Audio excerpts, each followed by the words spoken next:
What went wrong for the Dallas Stars? Was this just a case of injuries racking up this team? It seemed like every game that this Cup final went on, it was more and more guys unfit to play. Was that a detriment to their success in this final, or was Tampa just the better team? Well, listen, in terms of roster composition, no question that Tampa's a better team. We know that they're more explosive, they're more talented, a little more creative offensively, no question. And they also have the best goalie on planet Earth named Andrei Vasilevsky. So that all being said, though, for me, I think for Dallas, something that's been overlooked so far is the injury to Radek Faksa. He's their shutdown machine. Yeah. And Radek Faksa being out really hurt them. Of course, Ben Bishop, who's been their #1 goalie, but Rupe Hintz not being 100%. Steven Johns played big minutes in a long road back from all he's been able to overcome. Blake Como being a matchup guy and more of a defensive guy. But I got to say, Radek Faksa has been, that was a huge miss for them by way of his injury and lots. Here's the other piece for me, too, with Dallas.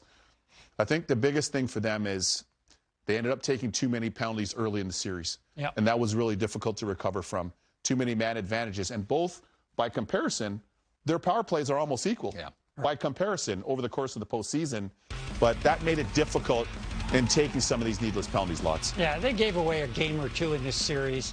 The loss of Faksa, though, and Como, to me, they were difference makers. Mm-hmm. There was no depth underneath that to be able to fill into anywhere near that level, which you'd like to have further down your lineup.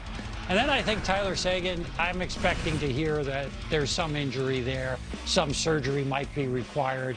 We'll find out in the coming days on that stuff. But ultimately, I'm not saying that Dallas would have won if everybody had been healthy, but I am saying I truly believe it would have been a 7-game series. Yeah. And I believe that they would have, of course, had a chance to win that. Agreed. But they were done in by injuries as much as anything. They just ran out of steam. They didn't have enough depth to sustain it.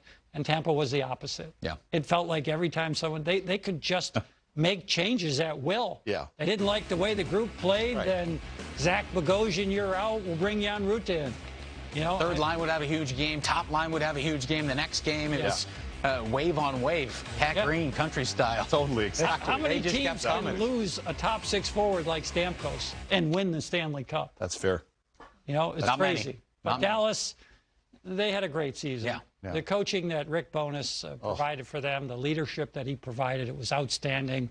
A lot of things came together for them, and they took advantage of it. But I really, truly think it at least would have been a 7-game series, even if just Como, Faksa, and I believe Seguin is hurt.